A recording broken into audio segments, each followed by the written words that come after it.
Hello guys, welcome to our next video and also welcome to BTech Wala channel also. Guys, ఈ వీడియోలో మనం ఇచ్చిన step bar యొక్క total elongation and each సెక్షన్లో మనం స్ట్రెస్ని అయితే ఎలా కనుక్కోవాలైతే చూద్దాం అనమాట.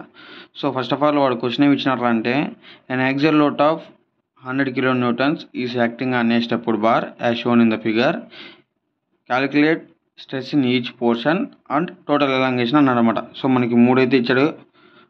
మనకి ఇది ఏంది ఒక స్టెప్డ్ బార్ అన్నాడు దీన్ని. సో దాంట్లో మనకి మూడైతే ఉన్నాయన్నమాట. 3 స్టెప్స్ లెక్క అయితే ఉంది. సో దానికి సంబంధించిన వాల్యూలు అయితే ఇక్కడైతే ఇచ్చినాడు, లెంత్ డయామీటర్ అంతా. ఇక్కడ Young's modulus equal to 2 × 10⁵ Nm² అన్నాడు అనమాట. సో మనం ఇప్పుడు దీనికి ఒక్కొక్క సెక్షన్లో మనం స్ట్రెస్ని కనుక్కోవాలి, ప్లస్ ఓవరాల్గా టోటల్ ఎలాంగేషన్ అనేది కనుక్కోవాలన్నమాట. సో అది ఎలా కనుక్కోవాలో నేను సింపుల్గా అయితే చూపిస్తాను ఇప్పుడు. సో యాజ్ యూజువల్ మనం సొల్యూషన్ ఏం రాస్తామరా అంటే గివెన్ డేటా ఏమి ఇచ్చినాడు, 100 కిలోన్యూటన్ ఫోర్స్ అనేది ఈ స్టెప్డ్ బార్ మీద యాక్ట్ అవుతుందని చెప్పాడు అనమాట. సో ఇక్కడ చూసినట్లయితే ఇక్కడ 100 కిలోన్యూటన్ ఉంది, ఇక్కడ 100 కిలోన్యూటన్ ఉంది. ఓవరాల్ స్టెప్డ్ బార్ మీద 100 కిలోన్యూటన్ ఫోర్స్ అయితే యాక్ట్ అవుతుంది అనమాట. So axial load P = 100 kilonewtons. So దీన్ని మనం న్యూటన్స్లోకి మార్చుకోవాలంటే ఏం చేయాలి, 100 × 10⁻³ న్యూటన్స్ అనమాట. ఇంకోటి ఏమి ఇచ్చాడు, యంగ్స్ మాడ్యులస్ ఈక్వల్ టు ఎంత ఇచ్చినాడు, 2 × 10⁵ Nm². సో ఫస్ట్ మనకి వాడు ఏమంటున్నాడు, calculate stress in each portion అంటున్నాడు అనమాట. సో ఇక్కడ చూస్తే మనకి 3 పోర్షన్స్ అయితే ఉన్నాయన్నమాట. సో నేను దీనికి నెంబరింగ్ అయితే ఇస్తా, ఇది 1, ఇది 2, ఇది 3 అన్నాడు అనమాట. సో ఫస్ట్ మనం సెక్షన్ 1 అయితే సాల్వ్ చేద్దాం. సెక్షన్ 1లో డేటా ఏమి ఇచ్చినాడు, ఇది స్టెప్డ్ బార్ అన్నాడు కదా, అంటే అది ఒకసారి సర్క్యులర్ టైప్లో ఉంటుంది అనమాట. సో ఇది ఏమవుతుంది, మనకి డయామీటర్ అవుతుంది. సో ఇది లెంత్ అవుతుంది అనమాట. సో డయామీటర్ నేను రాసాం D1 = ఫస్ట్ సెక్షన్ కాబట్టి D1 అని రాసాను. D1 = 50 mm, L1 = ఎంత ఇచ్చినాడు, 120 mm. So first of all మనకి స్ట్రెస్ ఫార్ములా ఏంటంటే లోడ్ బై ఏరియా, మనకి తెలిసిందే కదా. సో ఫస్ట్ మనకి ఇక్కడ లోడ్ ఉంది కానీ మనం ఏరియా కనుక్కోవాలి. సో ఏరియా కనుక్కోవాలంటే ఫార్ములా ఏంది, A1 = ఇది మనకి π/4 D² అవుతుంది అనమాట, అంటే D1² అనుకోండి.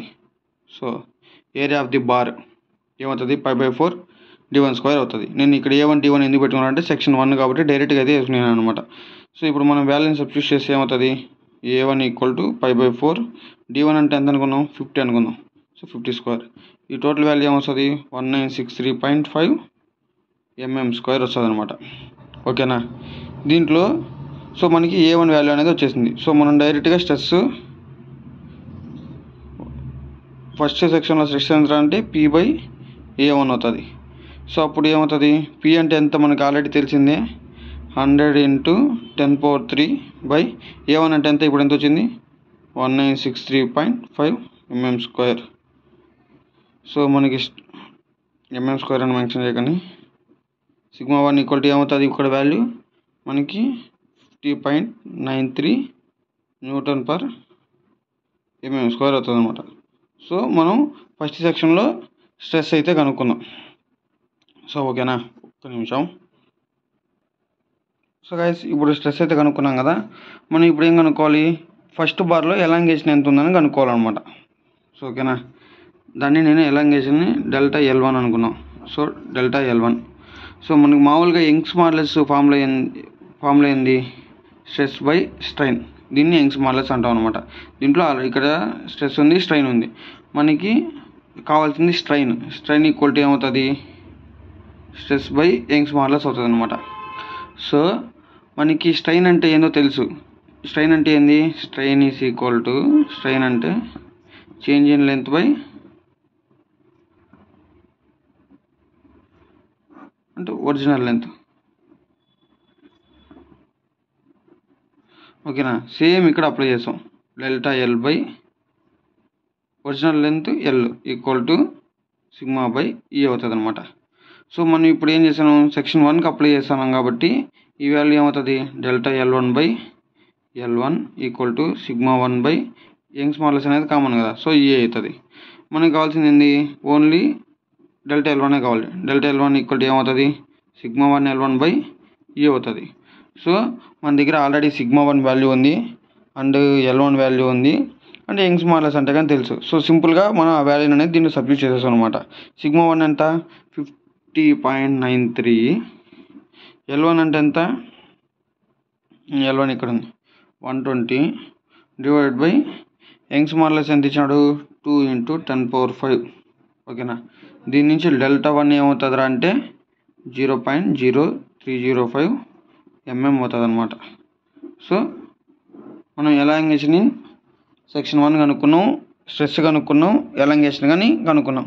సో మనం ఏదైతే ఇప్పుడు మెథడ్ అప్లై చేసినామో సేమ్ మనం మిగతా 2 బార్లకు కానీ అప్లై చేస్తాం అనమాట.